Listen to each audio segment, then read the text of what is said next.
Hello there, I'm OffED, and in this video I'll be attempting the impossible. I'm going to try and make a short summary of myself playing XCOM 2 Long War of the Chosen mod.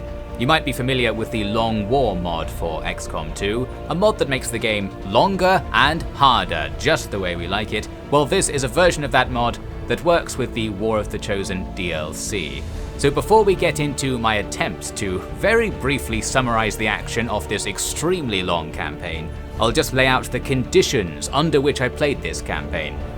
So to start with, I'm going to be choosing the Reaper ally start here. This just means you start with a Reaper type person in your party. I think that can happen randomly anyway, it's just I wanted to guarantee it because they're my favorite of the factions. But the big thing to note is that I'm playing with double weapon damage, the idea being it might make the game a bit faster or at least a bit more furious. So that's both for my characters and enemy characters, meaning lots of stuff's going to die in one hit, making this a glass cannon style campaign. This may indeed cause it to be absolutely impossible to complete the game, but my dream is that it will allow me to get through the missions a bit faster.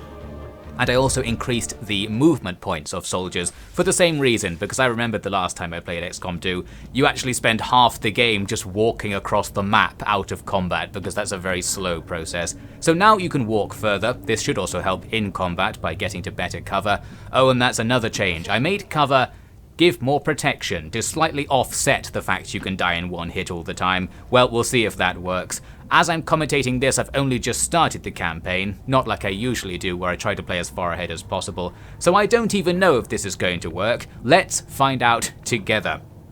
And as we look at some of this extremely exciting footage of that moving around I mentioned, the stuff I'll be normally cutting out, allow me to just also mention that you'll see various characters being used in this campaign. Some of them are from my previous XCOM 2 campaign, which was a few years ago I played it, where I had a variety of historical characters.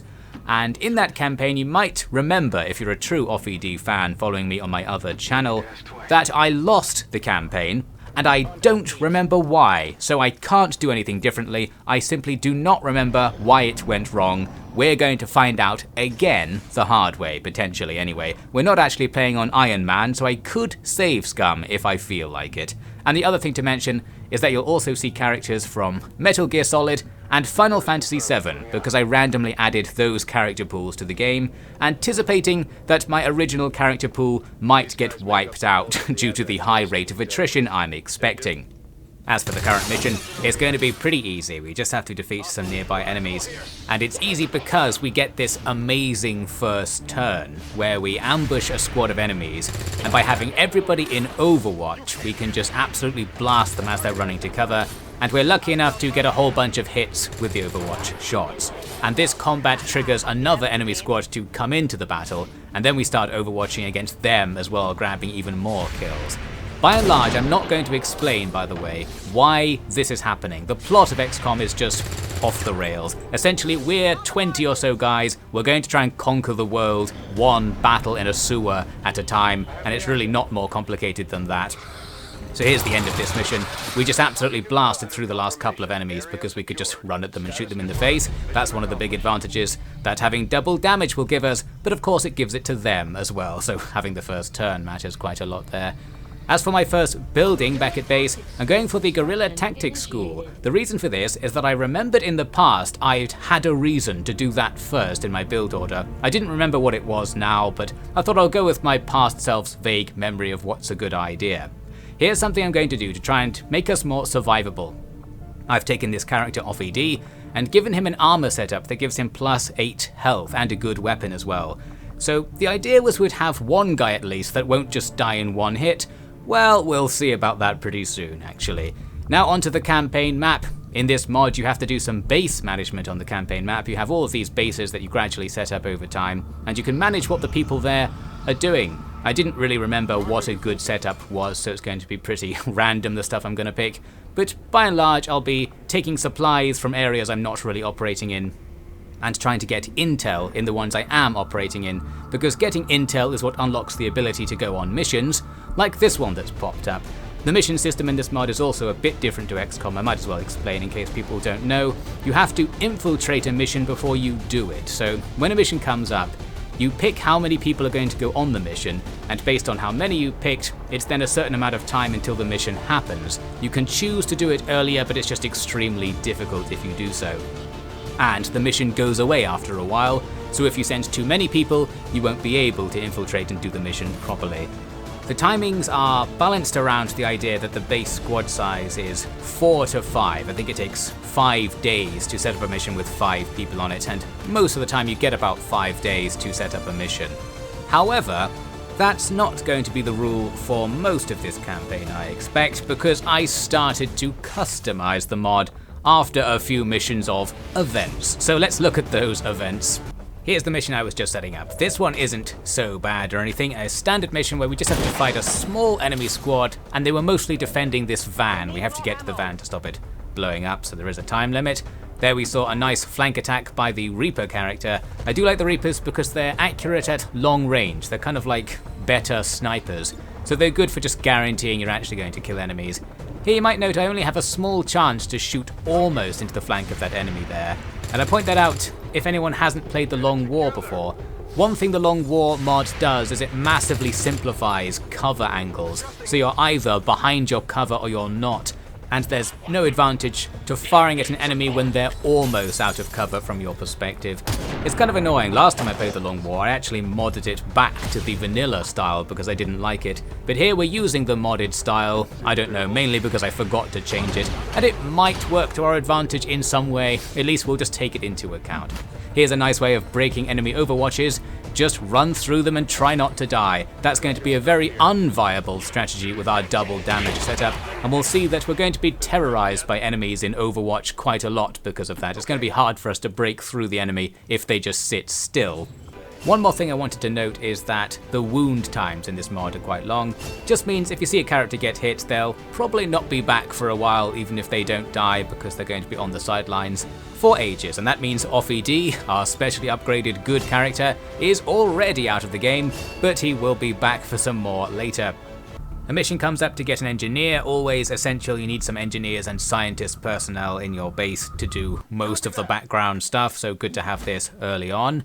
This mission goes about as poorly as it can to begin with. First, I immediately break concealment by running past a civilian. I didn't know / remember you could break concealment by doing that. So there we go, now we'll be attacked the moment the aliens see us. We won't be able to ambush them or anything. And I make the worst possible move here with a last in the turn character. I advance. Generally in XCOM, advancing isn't the meta. In the original, you were supposed to just move one tile forward per turn and gradually aggro the enemy into combat. In XCOM 2 they added time limits to make that a bit harder, so there's more incentive to advance, and advancing's much more fun, I think. I do hate this mechanic, but generally, if you try to advance or outflank the enemy, you'll cause more enemies to fight you at the same time. The enemies nearby don't know the fight's happening until they see you, so you should really sit still, and here we see some nice consequences. We get mind controlled up top, our overwatch is wasted on somebody in the distance, and while we've got a kill, the guys nearby can then run without being overwatched to just easily outflank us and get those one-hit kills. So we've just lost 3 of our 4 squad members. The 4th guy is lucky to survive. He was in heavy cover, so he was very likely to survive that actually. But that's not a good situation to be in as the fighting starts.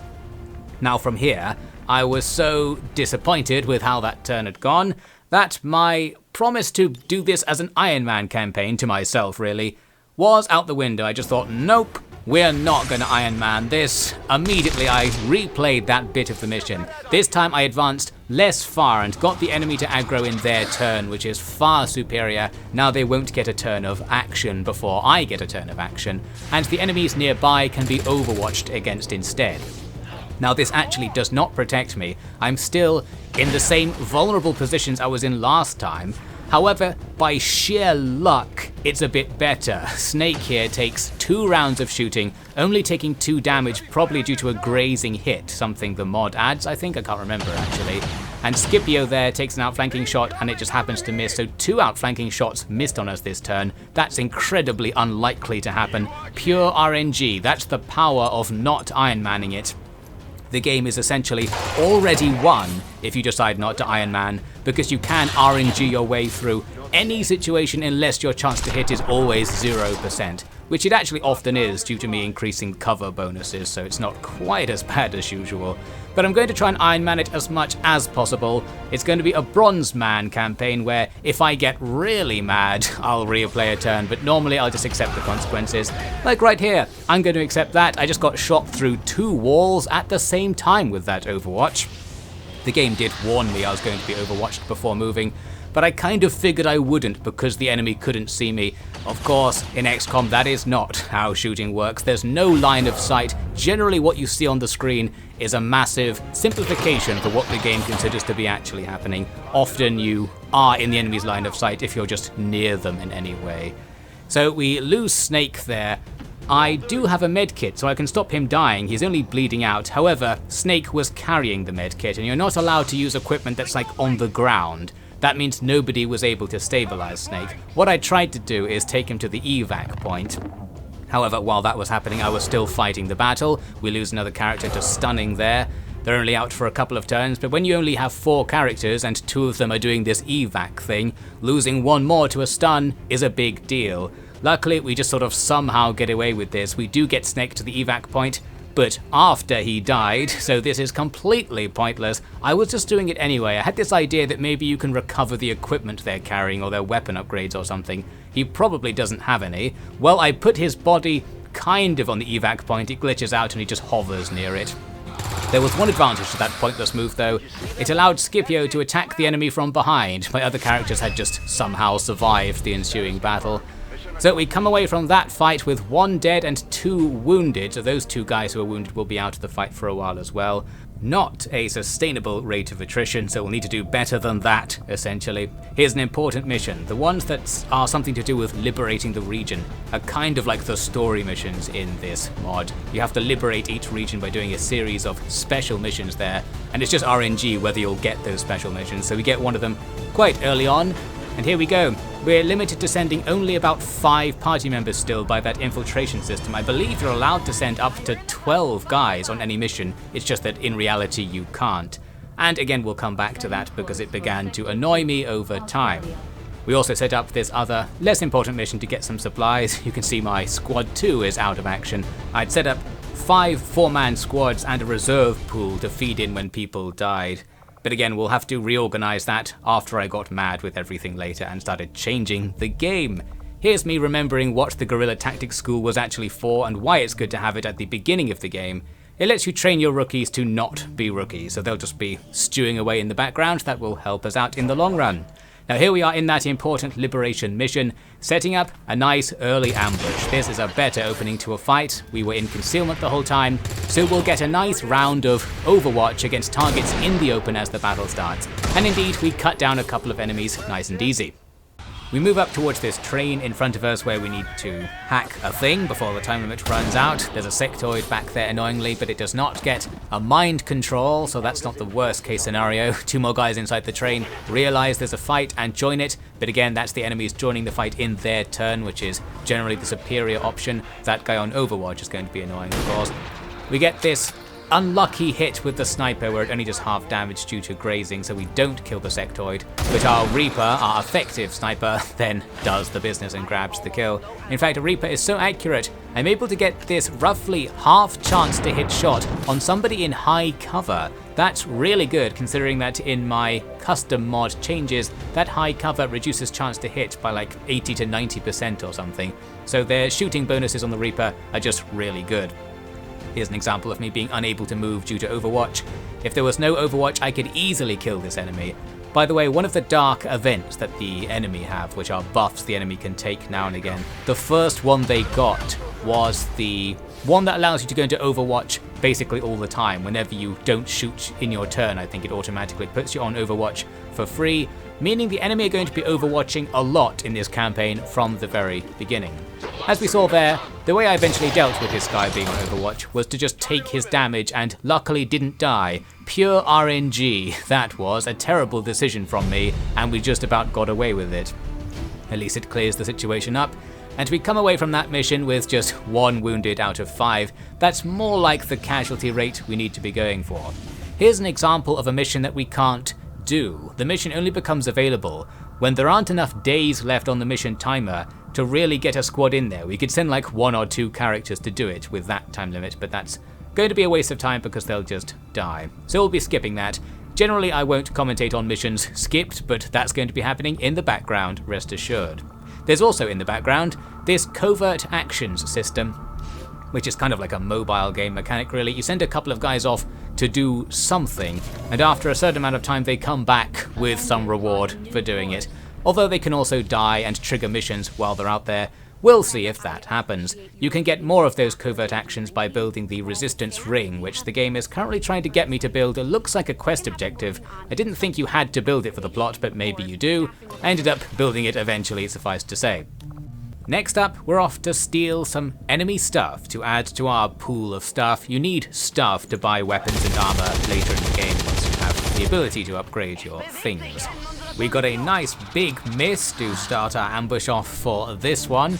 However, we do get an Overwatch kill on the sectoid. That's the most important thing to get out of this ambush. There's a load more shooting, plenty of misses coming up there. One guy though is stuck in time. That's because the game is thinking about letting me take another Overwatch shot against him. Eventually, it does happen and we grab that extra kill, although that guy actually comes back to life immediately because a sectoid that wasn't aggroed into the fight is somehow taking part in it. This can sort of jankily happen sometimes, allowing the enemy to grab a zombie there to fight with. This is very risky for us to deal with because if I move up like this, for example, I could aggro the enemies that I know are just back there. As it happens, it doesn't aggro them. We're probably like 1 tile away from aggroing them here. We can't shoot the main enemy, unfortunately, because that heavy cover means he's basically invincible due to my mod changes. Normally in XCOM you could try and shoot people out of heavy cover. Here we're going to rely instead on flanking moves and generally doing dangerous things just for drama. It turns out I was able to move up to be just next to that enemy in the next turn and take him out. Probably because those nearby enemies had moved away temporarily. They do move about a bit. Well, they come back and here we are fighting them. They get a mind control in their first turn, so that's very inconvenient. Another big miss there from Alexandra. And now they start shooting at the same character who was mind controlled. That character, Boudica, is in heavy cover technically, so this shooting is extremely unlikely to hit, but they both hit and grab the kill. I don't know if the mind control makes you more likely to get shot as well. It probably does, to be fair. And there we go, we end up losing a character. Inconvenient, but at least we don't have to deal with the mind control anymore. I take a shot that blows something up, killing one of the enemies. Then a drama begins where I try to take down the sectoid. Here, 3 Overwatch attacks, only managed to do 3 damage between them and the sectoid survives. Then, after I blew up that thing, another thing nearby blows up and kills, or bleeds out, another snake character. That character did go on to survive that, luckily enough, because I could just put an evac zone down and get them out of the mission. Meanwhile, everybody else is still trying to kill that sectoid, and it's proving extremely difficult. We had a point-blank range blast that somehow didn't kill it due to the random grazing mechanic. We then miss an Overwatch. Alexandra takes a wound because of all this missing, inconvenient, and then finally manages to get that last point of damage, so that was that. As for the other enemy just sitting there in Overwatch nearby not doing much, a grenade eventually gets rid of him. Now we just have to go around picking up these supplies around the map. There's the wounded Pliskin being taken away. There was another fight to be had, another enemy and a security drone I think somewhere in the distance. We killed the drone somewhere. I then just ran off and didn't bother with the last enemy because the time limit was about to run out and we are away. So by the end of that, we've got 2 wounds and 1 killed. Another unacceptable casualty ratio coming up. And we're starting to see a pattern where I quite often lose too much of the squad. Even losing 1 in the early game is too much. That's a lot of potential you're going to lose later on as a result. Well, I got mad and felt sorry for myself, and that's why, as we saw there, I eventually gave myself 400 supplies. The reason for this is I wanted to purchase these buffs you can get in the Guerrilla Tactics School. They're not terribly important, but I figured if I give them to myself, this could potentially overcome any soft failure state, the dreaded issue with XCOM and similar games. We could have already lost the campaign for all I know. Probably not, to be fair. Well, I felt sad enough to buy myself some things. I don't know if it'll make much difference, but it should help in some way. Now moving on towards the next mission, we've got a supply raid mission, not to be confused with the thing we just did. This is a mission that stops the game getting harder, I think. If you do these supply raid missions, the Advent strength stat doesn't go up over time, or doesn't go up so much, meaning later missions will be easier if we pass this mission. And Offie D is back on the scene for this one, our decent character, so we'll have one powerhouse to work with. We pop things off with a nice ambush, grabbing the officer kill immediately. We were in quite close proximity to this pod because they were close together, so we could close in for some nice overwatching. And we do grab 2 more kills right off the bat. We easily finished off the enemy who survived, but then immediately encountered another squad of enemies just to the right near this house. However, here's a dangerous move. I advanced only 2 or 3 tiles there, but once again we have hit the don't advance rule threshold. We bring in 4 additional enemies into the fight, including a sectoid, and that's absolutely damning. I think that sort of move is grounds for save scumming, because you have to go back at this stage. Because I'm too cool, I didn't want to. I figured I can outflank all of those enemies because they were facing a certain direction. I realized if I was off to the right somewhere, Offie D could start cutting them down. This failed because he gets overwatched as he runs away. I was relying on him surviving getting hit by Overwatch, due to my earlier claims that giving him the armor would mean he wouldn't die in one hit. That obviously proved to not be the case, because he straight up did. We do grab 1 more kill during the enemy turn, but broadly speaking, we are absolutely pinned down. We've got 1 squad member panicking. Looks like we've got a bit of disorientation, and that flashbang right there is only going to make it worse, and the enemy are overwatching and in heavy cover all over the place. Devon is dying off in the corner. Generally speaking, this is a poor situation, and you can see I just stopped doing anything. I was like, right, we can't do this. I was ready to stop playing at this stage because it's too hard. This is the easiest type of mission you can do, the extremely light Advent Presence type mission. There are only going to be more enemies and stronger enemies the further we go from here, and we are not making any progress at the part where it's supposed to be easy. So I started thinking, can we do anything about this? And this is where we get into me further changing the mod in a cheating fashion to try and balance out in some way the fact I want it to be fast and furious, refusing to get rid of my double damage, of course. This brought me back to an autosave before that mission actually started, where by random chance a different mission came up to start infiltrating on, giving me the chance to show you this. The change I made was I changed the base infiltration time from 5 days to 2 days, I think. So essentially, this allows you to go over the 5 party member de facto squad limit and take like 8 party members, 8 squad members to a mission, meaning we'll now have more firepower, way more options, and the ability to do things like have 2 party members go and do flanking while everybody else just kind of hides and overwatches, possibly allowing us to get further into the game. Whether it will allow us to go all the way through, I don't know, because I haven't played that far, but that's the new rule, so we're really not playing with just the Long War of the Chosen mod anymore. This is the double damage, double party size, double the fun Devin edition of the mod that we're playing. Now that's all well and good, but I still have to do this supply raid mission since I set it up before the save I went back to. I could have gone back further, I guess, but I thought I'll probably get through this mission somehow if I'm allowing myself to save scum. Well, there's my first attempt. We got absolutely annihilated very early on in the fighting and I gave up. Here we are for another attempt, and it's another big miss to fail the start of our ambush. Leaving the sectoid alive is always a problem. Luckily we do grab 1 kill on the Overwatch as that guy runs away.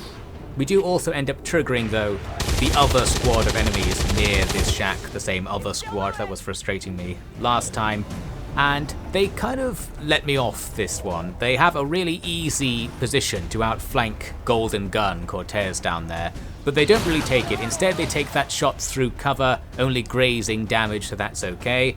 And then we also get grazing damage on this guy up on the roof. That should have killed him if it wasn't grazing damage. I think it's 20% or 10% the chance for damage to be reduced to grazing damage. Pretty lucky. We start clearing the place up. However, one of the enemies takes this long shot through the building and kills Revolver Ocelot over there. So even though he survived that grazing attack, he does end up dying anyway. Decided to just tolerate this time and not bother save scumming that. Obviously you can save scum every single action you take in the game, but I'm not going to. I want to have some level of fairness. It's kind of annoying that the game is quote-unquote solvable by save scumming absolutely every possible move until you win. Anyway, we come away with this not very good result, where 1's dead, 2 are wounded. Out of a squad of 4, that's a bad casualty setup for sure.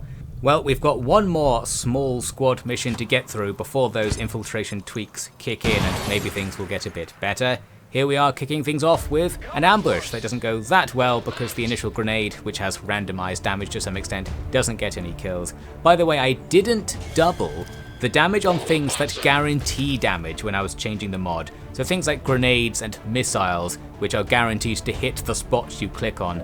I didn't double the damage because I thought that would be absolute chaos and our party will just get wiped out by a missile or something at some point, so they have the old level of damage.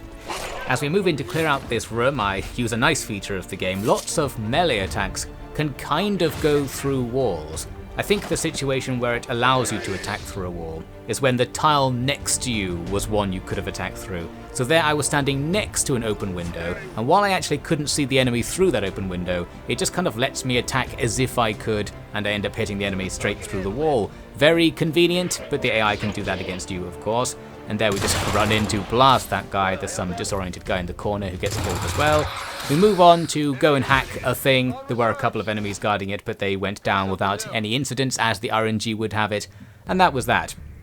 Now we have a mission I felt like I hadn't seen before, a mission to attack a landed UFO. I have played The Long War before, and I've played XCOM 2 a load. I felt like this was an XCOM 1 mission or something. Well, whatever I remember, we're going to go in there and steal some stuff. It's pretty much the same as the supply getting missions, where you just go and capture the area to get some resources. Nothing too special, but a slightly interesting map to do it on.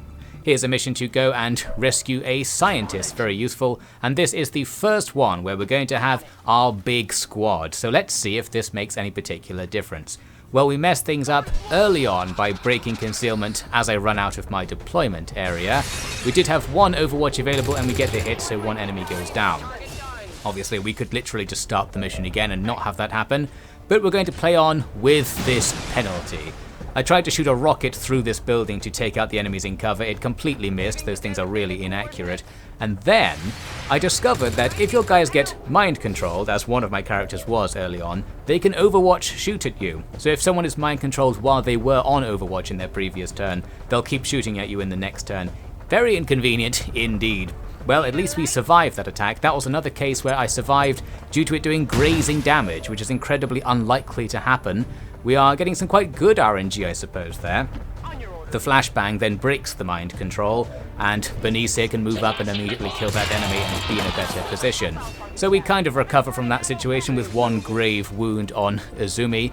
Then here, Scipio moves up to get into a great position to shoot that sectoid, but it's another classic XCOM moment where that position aggroes more enemies and they are then outflanking him, so I have to resist the temptation to shoot and instead move somewhere safer during his turn. Ended up getting locked down by an enemy gunner on Overwatch. Had to break the Overwatch like this by just running through it. Luckily no damage taken. Once the enemy are too far away for you to hit them with flashbangs, there's not much you can do about them just overwatching you from a distance and stopping you from being able to move anywhere.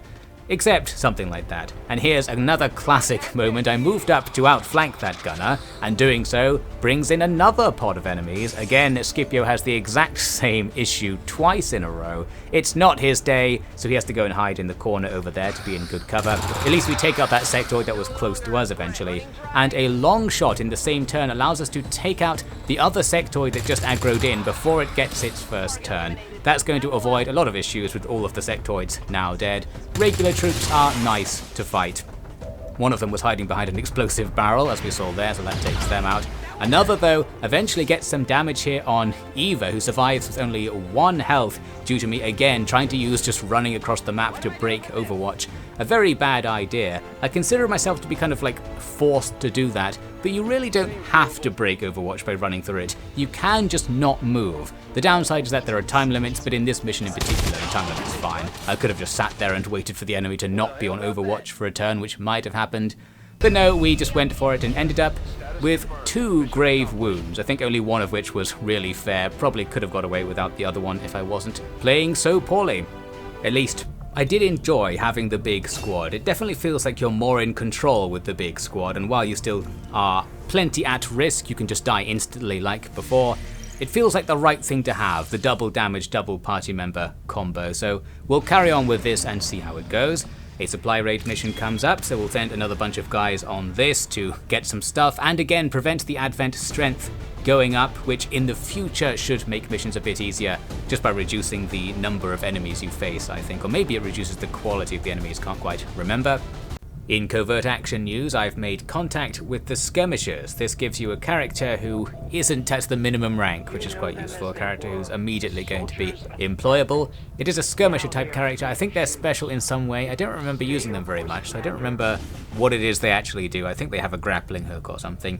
Anyway, here's the sort of mission we're looking for, a liberation mission. If we rescue someone or other, it will progress the liberation of this area. But before we get to that, here we are, sneaking up on that crashed UFO site, and we're going to make another discovery with this one. Before I get there, there were some enemies sneaking around who I could ambush, but there's also this box. This is just a randomly generated loot thing because of the sit rep that's active on this mission.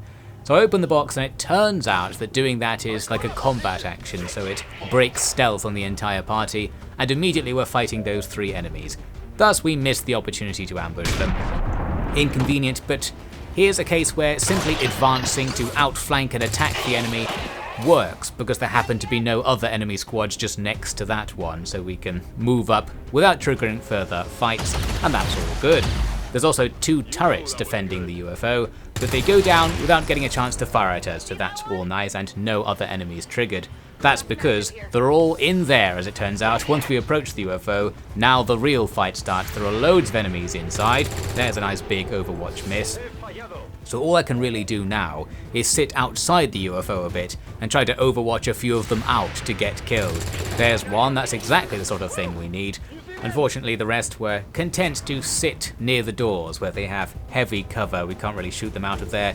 Going to have to do something dangerous to break this situation. Unfortunately, Raiden here's in trouble. That shot misses, but the next shot against him does hit. He was only in low cover. He doesn't die though, it's only a bleeding out situation, so we can save him if somebody is free within 4 turns to do so, and with more party members available, that should be possible. However, while moving up to outflank that enemy who's outside the UFO, it triggers more enemies inside the UFO to start fighting us, who apparently didn't see us before. Inconvenient. However, it seems from here there is an explosive barrel set up inside the UFO that is in range to attack 2 or 3 enemies. Couldn't resist that, so we take the shot, and boom, that's going to even the field a little bit and make it easier to kill that sectoid over there. Here's my big play though. I've got Quiet and Offie D going around to the other side of the UFO. We're going to make a cheeky rear attack, and we can start things off very nicely with this. After opening this door, we catch a sentry by surprise and immediately annihilate him with Quiet, and Offie D is going in as well, as I said, so that's coming up soon. A grenade into the door takes out 2 more enemies, leveling the playing field a little bit, and some shooting against the guy outside kills him. So we've thinned the enemy out, now there's just like 5 or 6 left.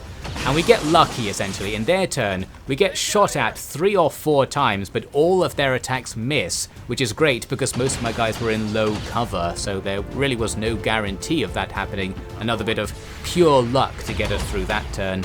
Here I break an Overwatch using Offie D by just taking a wound, confident that his high health pool lets me do that. I wanted to make that move not only to grab that random thing on the floor, but to get this outflanking shot on the sectoid.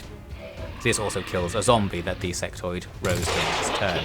Then Quiet does some shooting from behind as well and kills another enemy, and from here we're in a really good situation. We can start outflanking the enemy all over the place. None of them are overwatching anymore, allowing us freedom to move, and because we have more characters to move, we can actually exploit this opening. So we essentially just charge in all over the place and start blasting, and finish it off with a nice sword charge from Barrett. That secures the UFO, and that's that. This mission was the first one where I was like, yes, this is definitely more fun just having tons of characters, because it's still real risky, but you really feel like you can do stuff and you have more options. It's just more interesting, I suppose, and less hard. I actually delayed finishing the mission to search the map for any more of those random dropped loot crates, and I did find one, and then we come away with 2 wounded. Annoying because those wounds will be lasting a while, but still an important mission to have done because this is one of the very few kinds of mission where it lets you come away with all of the loot on the field. Normally, because you're being extracted from a mission, the enemy's corpses are left behind, but here, because we're considered to have captured the area, we get the corpses, and those corpses are part of the currency essentially. You need to spend them to build certain items and do certain researches. In particular, we got an Advent officer corpse. I think you need 2 of them to do one of the research projects that you need for the plot. So that's all very good, and we've got loads of other random stuff as well. The game warned me I was running out of people, probably because half of my people are now in wounded state so they can't fight. But in my mod tweaks I made it cheaper to recruit new people from the pool, just imagining that I'd have to be doing this quite a lot, and indeed I do. Luckily we gained like 100 supplies in that previous mission, so I can just buy a whole bunch of them and that's no problem. Loads of terrible recruits to hopefully fill in some of the gaps. A mission to rescue a scientist popped up, so we'll send some guys on that one. This time though, with only about 3 days of infiltration available, we can't send a full squad of 8, which is my target. Still 6 though, that's pretty good. Normally, in this mod, a 2-day-ish infiltration would let you send like 2 characters, so we're certainly exploiting that situation thanks to my changes. Here is the supply raid mission we set up earlier, and it starts pretty badly. My very first move breaks concealment and triggers a pod of enemies. The thing is, when it's your very first move, I've still got the rest of the squad to move before the enemy can react. So I actually outflanked a couple of their characters immediately and took them down. There was a drone as well that died. The last enemy, a sentry, is sitting in Overwatch, but I discovered there you can use the suppression ability on a gunner to break Overwatch. And in my opinion, the way to make this double damage, double the fun mod much better would be to have every unit be able to do suppressing fire, because it's the perfect tactical thing to be able to do as well as Overwatch. And it would counter the fact the enemy can just Overwatch you into oblivion, especially on timed missions, whenever they want really. Well there, as we saw, I tried to use the suppression to outflank the enemy, but it didn't work because we once again got the situation where trying to outflank caused more enemies to attack me. Still very annoying. That's another game design thing that needs to be worked out somewhere to make the perfect XCOM, I think. Now moving rapidly on. We outflank and take out the guy who was being annoying in front of me. Then the enemies further down the way, well, I kill one of them by just luckily shooting against them in low cover, and that gives me the opportunity to do that to the sectoid and finish up this situation. There's then one more squad of enemies just further along this ridge, and again we shoot one guy out of cover with pure luck and just generally solve the situation without much trouble, finishing off with the sword attack just for style, because the sword attack is really likely to hit and kill, but of course leaves you in a terrible position, so you can only really do it last thing in a mission. Now moving on, we've got another Advent supply run mission, or Advent resource grabbing mission, a bit different to the supply mission I suppose. The thing where you get some stuff in a different way to the other thing where you get some stuff is going to happen soon. But first, here is one of our VIP rescue missions, our liberation mission for Australia. It's a no concealment mission, so we're just fighting our way across the map, and we have an amazing opening thanks to our Reaper with tons of aim bonuses from being on top of that building, absolutely annihilating an in-cover sectoid. There's some more cover shooting to come though. We just blast down from this high rooftop. You get an aim bonus for shooting at things below you. Even there, taking out a guy it claimed was in heavy cover. I don't think he actually was. And the mission gets even better. Here, I fired a rocket at a building and it killed an entire squad of enemies and a few civilians as well, just to add to the pile. I don't think there's any punishment for killing the civilians standing around on maps. Anyway, it made this mission super easy. We absolutely annihilated them, get away with no wounds whatsoever, and a new scientist added to the Avenger, which will speed up research. And now we're cutting to, essentially right after that mission, the same mission again launches, so we are once again in Australia rescuing a scientist. This is also a liberation mission, but it's a repeat of an earlier liberation mission, so it doesn't really count. But still, doing a mission is useful just to get experience and get the scientist. Now this doesn't go all that well because of this early moment. Tifa there gets shot out of high cover by an enemy, extremely unlikely to actually happen. Luckily she's only bleeding out, so we will have the chance to save her.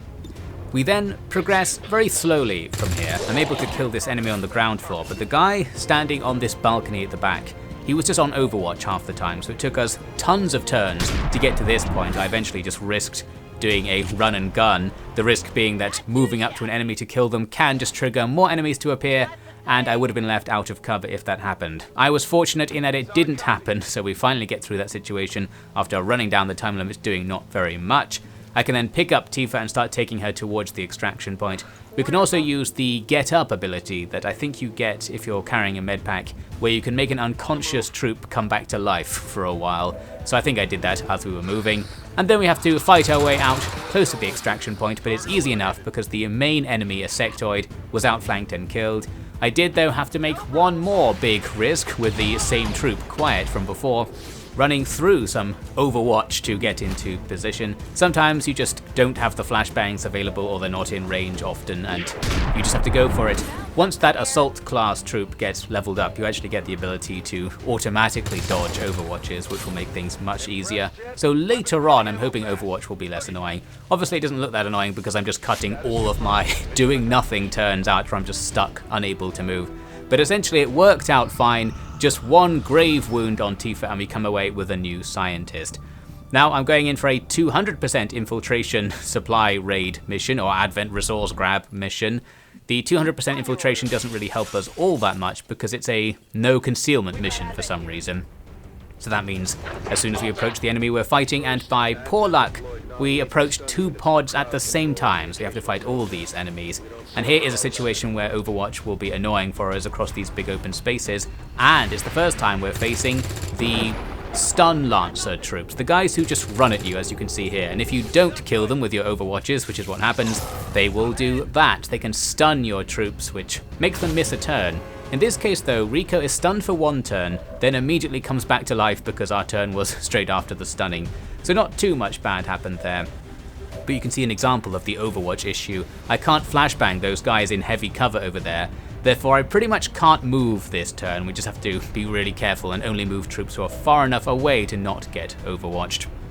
In these situations, I essentially just sit in Overwatch myself and hope the AI will eventually decide to move through the Overwatch. There was an example where it did happen. I had this plan though to get through this situation more quickly by blowing up the big statue with this rocket attack. However, it doesn't quite work out like I thought. Not only is the statue not affected by that explosion, but because the explosion's position is randomized when you shoot a rocket, it ended up falling short even at close range, hitting the vehicle that Roosevelt there was hiding behind, which exploded and killed her. So we ended up trading 1 for 1 because an enemy officer did die in the explosion, but that was pretty bad overall and we're still stuck under Overwatch. I actually solved the situation, again with a rocket launcher. This guy has the perk that makes the rockets more accurate, and we hit both of the targets there, killing one and exposing the other by getting rid of cover, so we get the kill. And after that, the mission is essentially fine. There were 2 more enemies somewhere, but in both cases I just ran up to point blank range in my turn and killed them without them getting to act. So we come away with 1 dead, a pretty avoidable death there, but we have to take it. Well, we don't actually because of saves coming, but I'm going to because I'm mean to myself. We've now unlocked laser weapons, so we'll have the chance to upgrade our weaponry. However, because we have quite big squads in this double party size setup, it's twice as expensive to progress to the next tech level overall. That means I'm not too inclined to do it, especially because the double damage means it's less important to do so. I'll try and get some pieces here and there. We send a team off to do the next stage of the Liberation Quest, a mission to go and kill somebody I think it was. I also make contact with the Templars, the other special faction. In the past I remembered not liking these guys. They're basically a melee unit that runs up to people and stabs them. I never thought they were very good, but I was told in the past that they technically are very good, and having now actually attempted to use them, yes, they're pretty good, especially with double damage where running into melee and just attacking isn't such a bad idea. Another steal some stuff mission comes up and I accept it, but before we see that, here's the Liberation mission, the Liberation Chain mission. Starts off poorly. I lose my concealment before even being in an ambush position, because for some reason I tried a really unlikely hack on a tower. Not really sure why I made that massive gamble for very little potential gain. Looks like I've just shot myself in the foot, but we'll keep going. At least this drone right here is no problem to deal with and we'll carry on. We did sort of get an ambush in that while I was advancing and overwatching, the enemy advanced into me, so I get to overwatch as they deploy, not in cover. And we got a kill there and almost killed the priest. I think priests are immune to one-hit kills or something. There's something going on with those guys. Not sure if we even get the damage in that case, but whatever the case, we had someone on the flank who just takes the priest out. There was a drone there that survives getting shot at with the light machine gun. Our snipe takes it down though. Then after being shot at with no hits in the enemy turn, we outflank the last guy and take him out. There are some more guys on the building we're moving towards though, but again we've just got people on the flanks doing the business. Mora there with her second kill. This is the advantage of having that larger party size. You can have one or two people always moving around the enemy towards the edges of the map, so you're much more likely to spot those flanking angles. Here's some bad luck. A couple of missed overwatches on that trooper allow him to get into position and hit that shot, nearly killing Pyrrhus of Epirus there. Luckily those troopers are the weakest enemy in the game, so they're unable to kill even on double damage. There will be a lengthy wound though. From there we move up in our turn and just start blasting, easily clearing out the remaining enemies. We also capture the VIP alive. You are allowed to complete the mission by just assassinating the VIP, but capturing them alive gives you some bonus. In this case I think we get one extra resistance contact. So that all went fairly well overall. Another mission comes up and this time it's the big one, or at least what I thought was the big one. A mission with red stuff on the screen where we need to take over the Advent Special Communications Tower. This is kind of like a story mission from the base game, I think, that's in some way integrated into the Long War mod. Essentially this is an important one. We're actually progressing towards kicking Advent out of this region. So we'll put together the best squad we can. You're limited to 5 party members for this one, and see what they can do. In the meantime, because I thought that was the last mission in the Liberation chain, I actually started going to work on the next region over, Indonesia, and we immediately get the first mission in the Liberation chain for them. So we'll get started on the capture of this area as well. Although, as mentioned, we're not actually done with the liberation of Australia, I just thought we kind of were. We'll come back to that in a second. First, another of those smash and grab missions as we steal some stuff back in Australia. This one starts off pretty badly because while I was just sprinting forwards out of our deployment zone, towards the end of my first turn, we discover a pod that immediately deploys outflanking the unit that advanced. I had a chance to potentially resolve this by hacking the mech that's there. Obviously this failed, leaving us in a difficult scenario. We do hit an overwatch on the mech. It's only grazing damage. I think it wouldn't have killed though if it hadn't been grazing damage. So this was somewhat inevitable. We immediately lose the squad member out on the flank, EE. And then an enemy shoots a rocket up at the building we're sitting on, almost killing Che Guevara. He survives on bleeding out mode, and Cloud there is also nearly dead and lost cover. Fortunately there was no more shooting. So a terrible start to this mission. We can get some immediate revenge though using Serial on our Reaper. This is an ability that lets you shoot again if you kill somebody with your first shot, and that damaged mech can go down in one hit. So we kill it, then shoot again, also killing the guy who fired that rocket. So there you go, that's the revenge sorted. As for the last guy, he was already standing in an outflanked position, so we just take him out with no issue. As we move up, we discover another new enemy type, the snake guys. I hear a couple of them. These guys can be pretty annoying, and they can be fine. It depends what they do. Essentially, they have an ability that can pull you out of cover, so you need to be really careful with these guys. They can just like pull you into the room with them, and then whoever's out there would be in big trouble. In this case, the first one dies due to a nice flamethrower exploit. Flamethrowers go through walls, so Snake there kills the one that was close to him. And the other two went down easy enough. They just got overwatched and finished off by Snake again there with a bit of shooting, although Snake did get poisoned by one of their abilities. He will survive it just because he has enough health to wait it out before it goes away. Now here comes the next enemy squad. We get a grazing overwatch, and then a flamethrower guy sets Jeanne d'Arc on fire. Another flamethrower guy accidentally encounters Golden Gun here. Another grazing overwatch, the second grazing overwatch of the battle for Golden Gun. Annoying that one didn't kill, but the Purifier doesn't really do anything, so it's fine in the end. Jeanne d'Arc though is in trouble, escaping that fire with only 1 health left. Fortunately, with a medkit equipped, you can put the fire out and restore health, so that's all good, but she will be left with a serious wound after the fight. The two purifiers that were standing next to each other were super vulnerable to being hit by a grenade since it blows them up as well. So lots of damage happens there and they disappear. Then we take this amazingly cheeky shot, 80+% chance to hit against an enemy in high cover. In the regular version of the mod, that would have been a 100% chance to hit shot. Very nice. We come away then with 4 wounded and 1 dead. Not a very good result right there. That's going to be the equivalent of about a squad's worth of stuff out of the war for about a month, because the wounds were all serious as well. At least we can use our extra contact space to make contact with the USA. I'm not going to do any missions over there, we're just going to make contact with them and then use them to get supplies.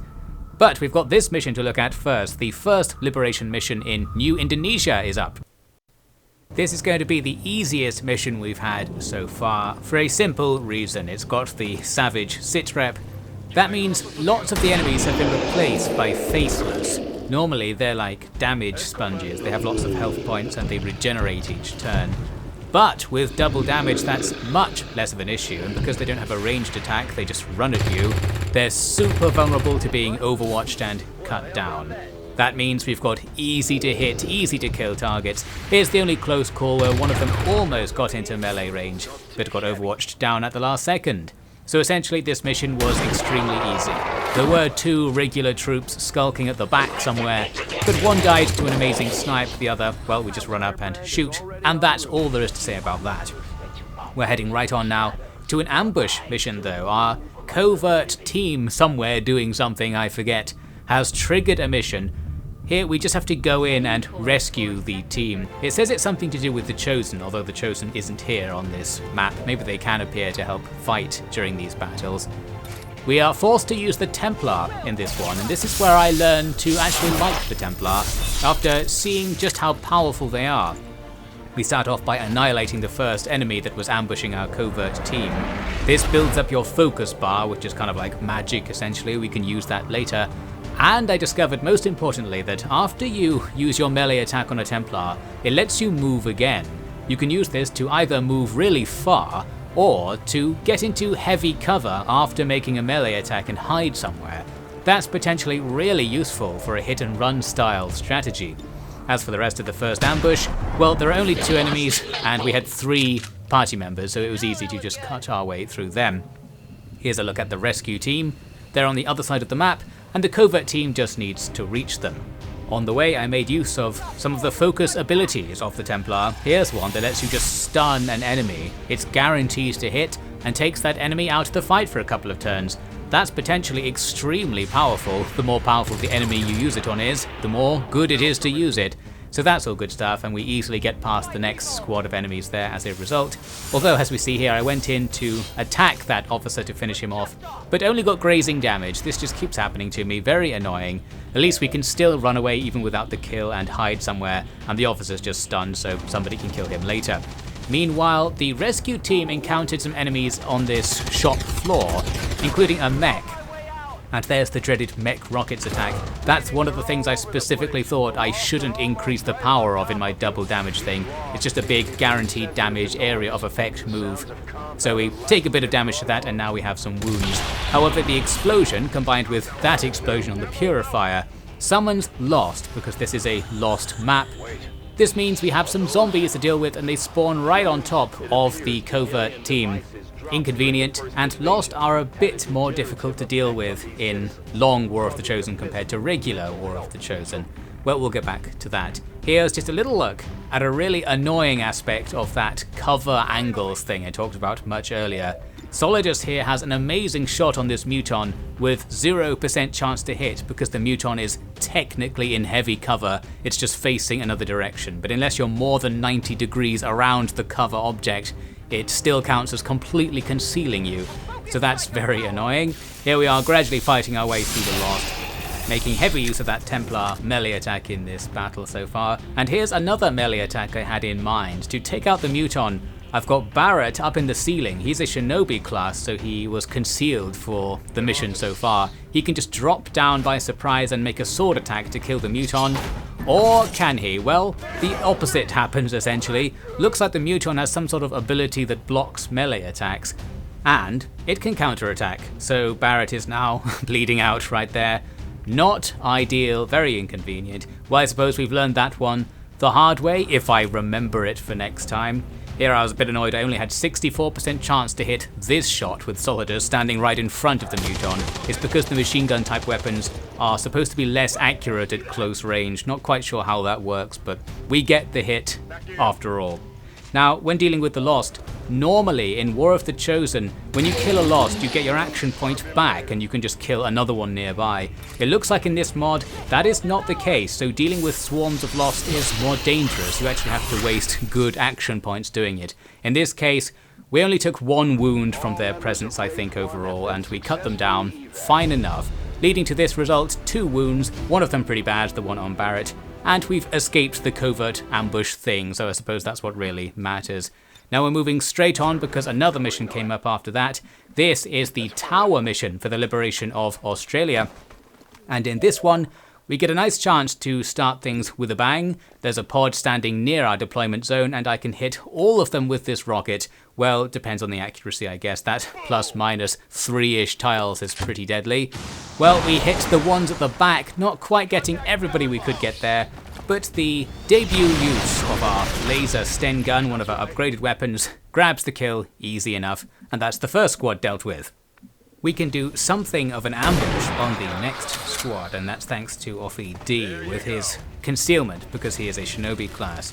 He can move up, take a look at this pair of sectoids and a snake, and then our sniper uses squad sights to kill a sectoid before they aggro. They were in a position where I could easily outflank them too, so we quickly shoot one of the snakes, and then for the final sectoid I use Hail of Bullets, the overpowered ability that lets you guarantee anything to hit, so we just shoot him out of cover and kill him right away. There's another squad down. We move up towards the room we have to get into to complete the mission. There was a turret at the door, but it didn't last very long.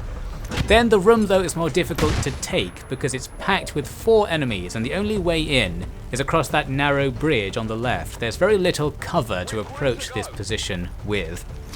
However, I both flashed the room, so some of the enemies are debuffed because of that, and we can make an amazing use of area suppression, another gunner ability. This one debuffs everybody in an area and means they take overwatch fire if they move from the gunner. Although this snake is immune to overwatch, so it doesn't actually take any fire there. But it does make a pointless move. It comes outside of the room. That's ideal, now we can easily take it out.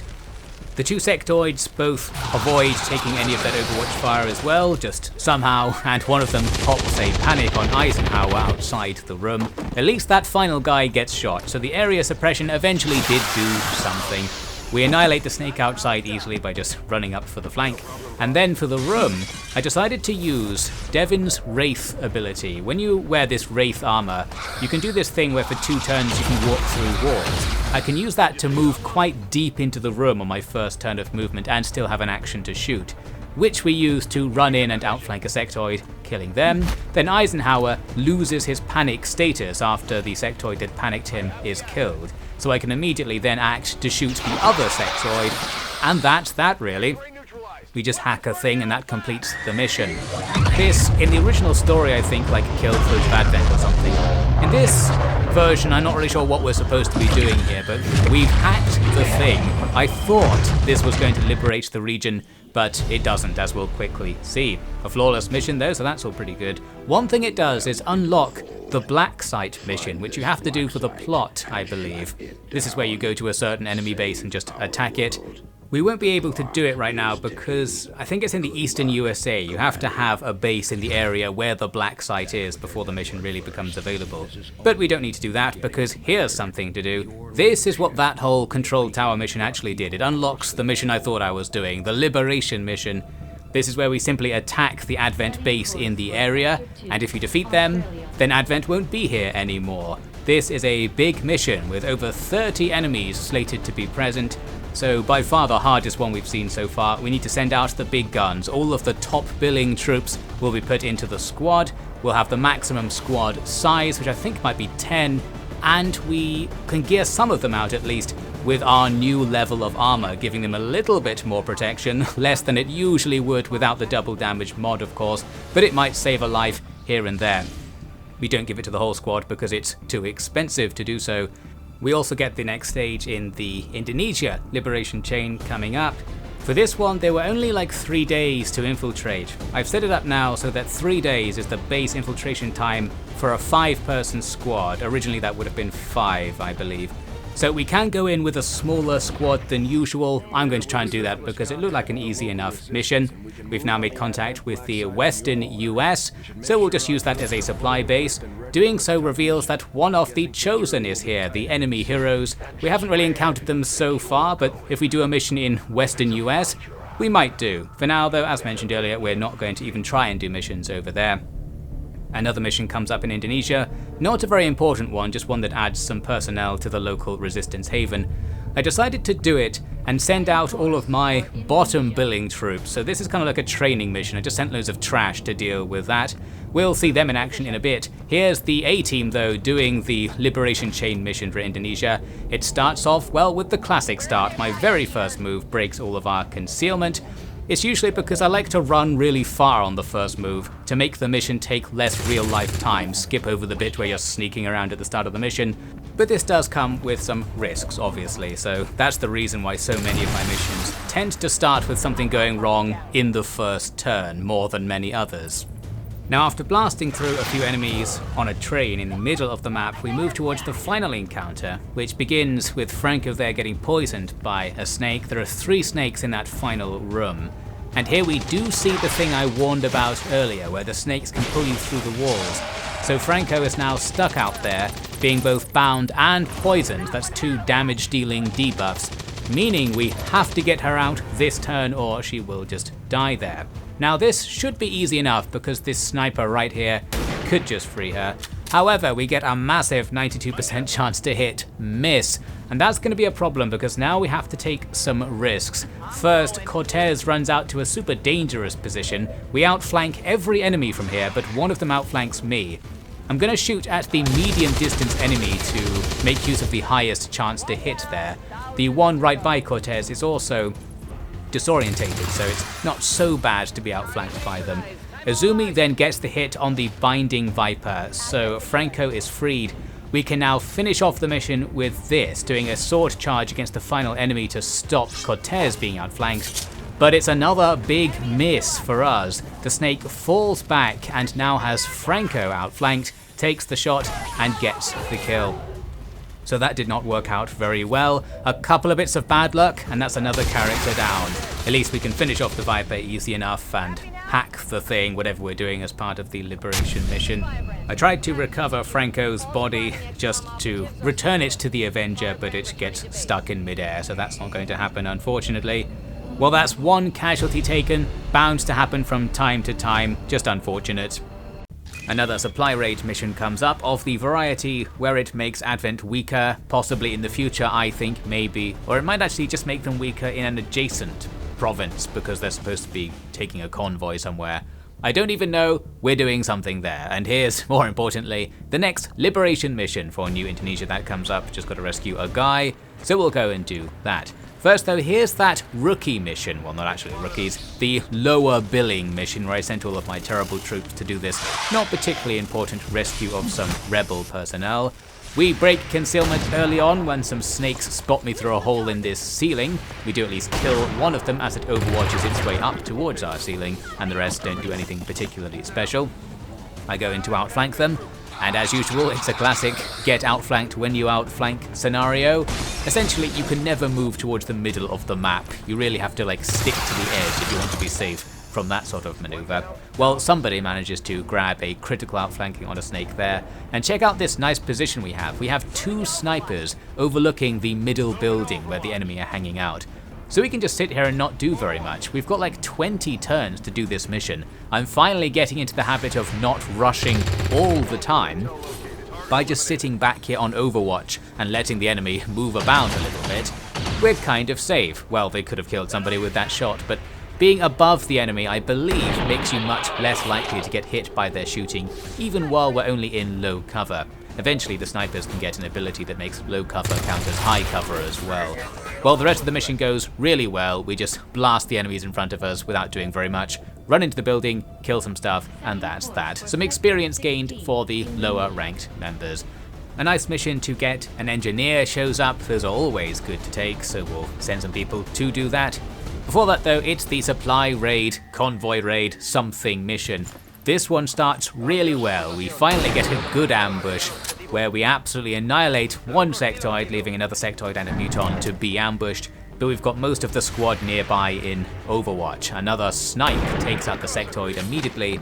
The muton is luckier. He makes a run and 4 of our squad members take Overwatch shots. There's some missing and grazing going on, but all together it's enough to bring the beast down. So there we go, a nice powerful enemy squad killed right away. And we benefited in this battle from having Saladino here on high ground at the back of the map, just sniping with the accuracy bonuses from being above the enemy and annihilating random troops in the distance like that. We also saw a nice move from a Skirmisher, another underappreciated class from me. Didn't really use the Skirmishers much in the past, but here was a great use of it. I moved into a position that had me outflanking 2 enemies, but they were outflanking me as well. Luckily, Skirmishers being able to shoot twice in one turn allows me to immediately kill both of them and clear the map up really. All good stuff. However, this move towards the end proves to be not so good. I thought the remaining enemies might be to my up and right, but no, they're to my up and left. So I end up moving into a position where the last enemies will outflank me. This is a problem, because Alexandra here used all of her moves to get to that spot. Some very dangerous scouting from me, leaving her outflanked.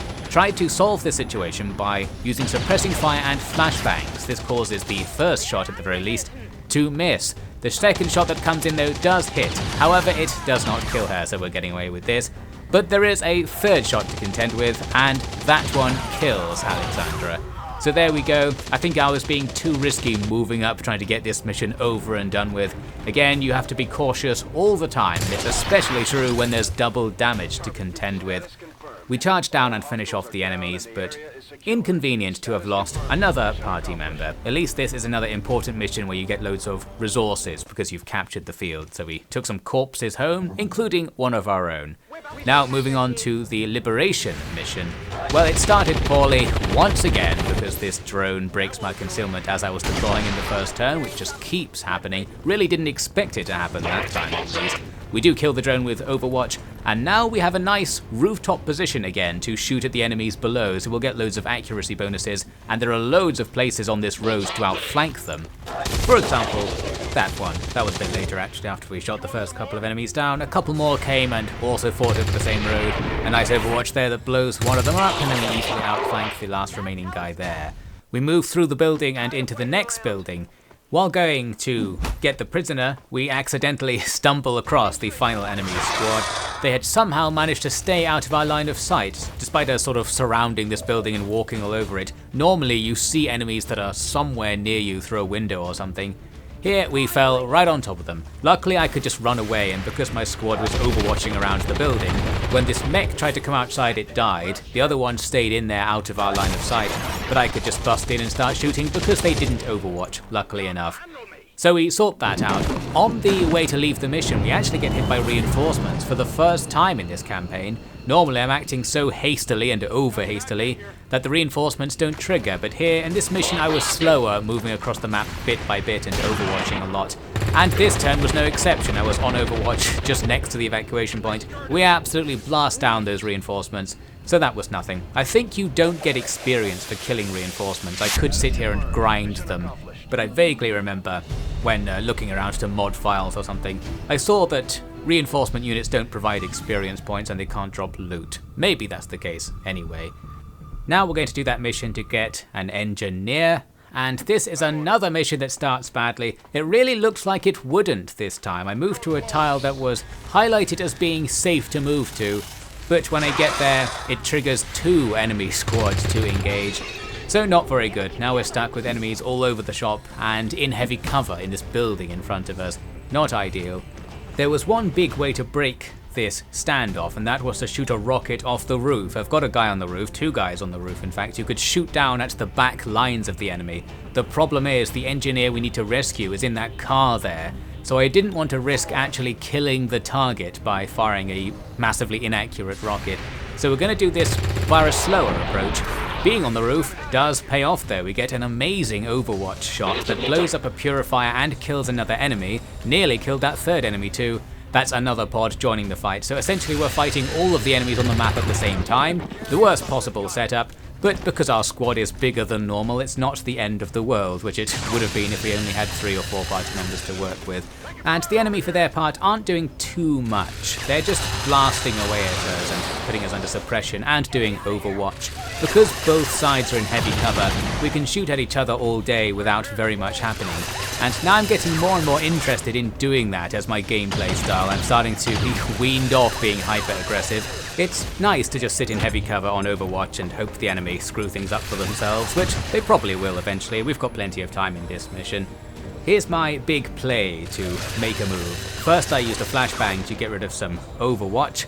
This allows me to drop a guy from the roof down into the midst of the action. We can have this guy in heavy cover in the room right next to where all of the enemies are.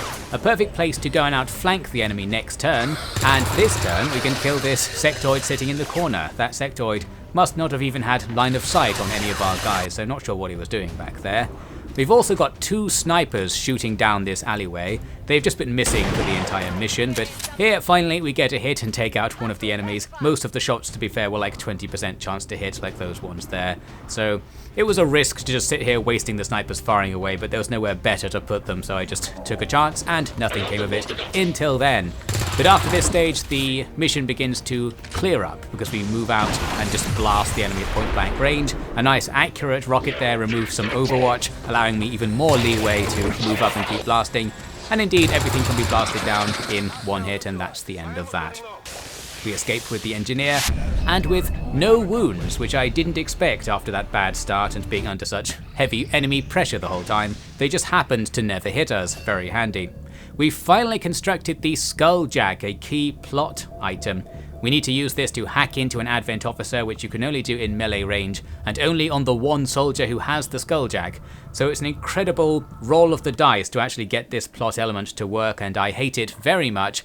Well, we're not going to focus on that now, because instead, we're here for the Liberation mission. We're in the Advent base. We're sneaking into it right now with our big, most powerful possible squad. And of course, there are tons of enemies on this map. We've somehow not lost concealment this time. There's no time limit, so I can be extra careful. And we actually get this amazing ambush opportunity because I move up to this door, open it, and boom, there are tons of enemies standing outside this door, all facing the other direction conveniently by the looks of things. They can't see you open a door even if they are actually looking right at you.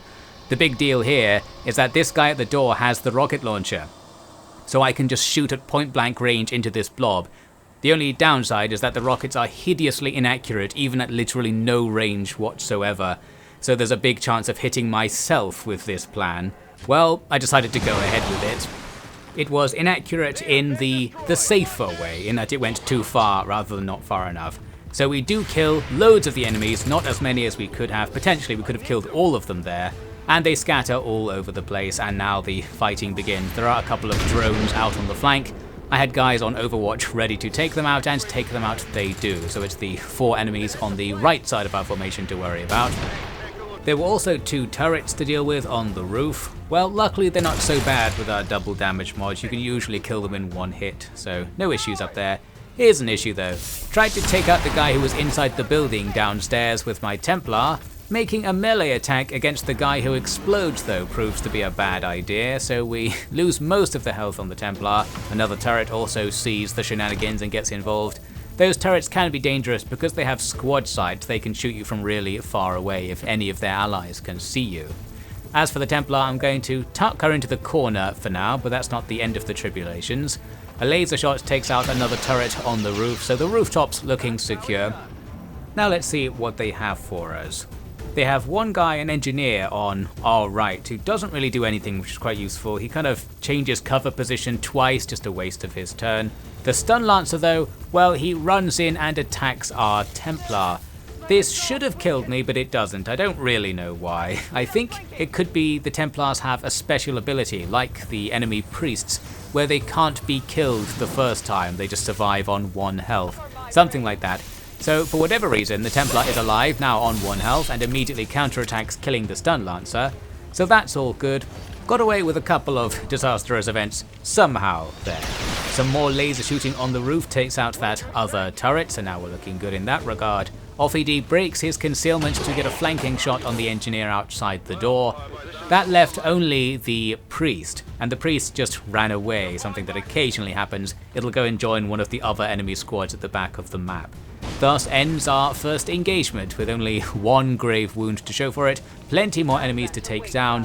And for my advance, I was being extremely careful. I'm not going to show it because it's not really worth looking at, but I just moved tiny increments, constantly overwatching. Because we have infinite time, we can play this in an XCOM 1 sort of style, and by being on Overwatch all the time, little surprises like that aren't so bad when an enemy happens to walk into range and aggroes. We Overwatch down 2 of them, and then Offie moves out of the enemy's Overwatch range through a building and kills the other one. So that was all good. But now we move into the big final engagement. It says at the top right, there are still 19 enemies left on the map, so loads basically. And we're now getting towards the back of the map, so they all had to be around here somewhere.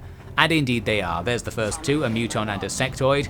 We set up in this building to fight them, but the next building over proves to be the real hive of enemy activity.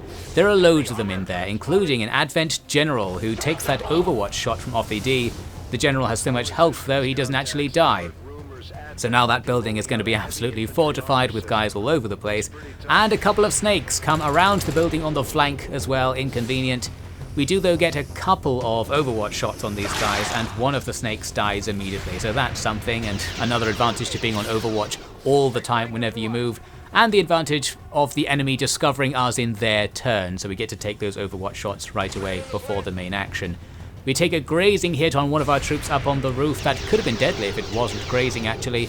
We also get what I guess was a grazing hit on that sectoid because it survives being overwatched and then wastes its turn just running about, so that's all good I guess. We though need to make a big play against this building that's packed with enemies.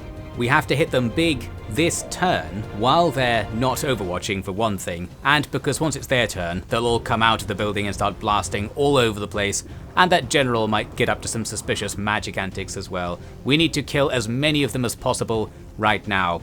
Started my turn off with this cheeky snipe against that other snake in the corner, so now we don't have to worry about that. Very useful. I moved Eisenhower here up to the door to use the flamethrower because we can hit 3 enemies with this attack. It doesn't kill any of them, but 2 of them are now on really low health and they're on fire, so it might kill them eventually.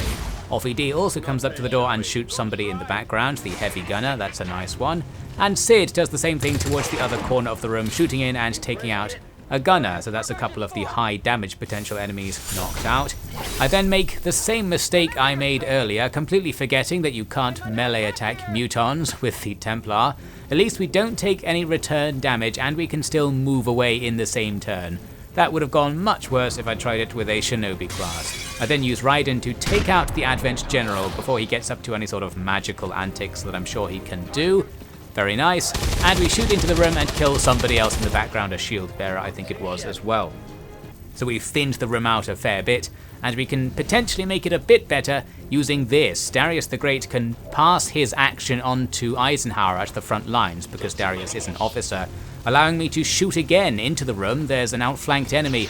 Unfortunately we missed that shot, but we hit the rest of them this turn, so I suppose that's fair, and we've taken out a fair few guys on the inside. In their turn, the enemy are mostly just running all over the place because they're outflanked and /or on fire, so they're prioritizing getting out of the way instead of attacking us, which is great, and that mech kind of wastes its turn just suppressing Raiden down there, much better than actually shooting at me. I kill one of the enemies with a sword attack with Offie, and I completely didn't realize that Offie is now not standing in cover. I thought I was moving to cover making that move. I don't know why I thought it. So that's why Offie is now sitting in an outflanked position in that room full of enemies. We take out the mech by just shooting it down. Those mechs are nice and easy to hit, so that's all good. Thus getting rid of that suppression, Raiden then runs across the room because that triggers his lightning reflexes perk, which tanks his way through the enemy's overwatch shot. Now there's no overwatch on the room. We can make this outflanking play to attack the enemy just inside the window there.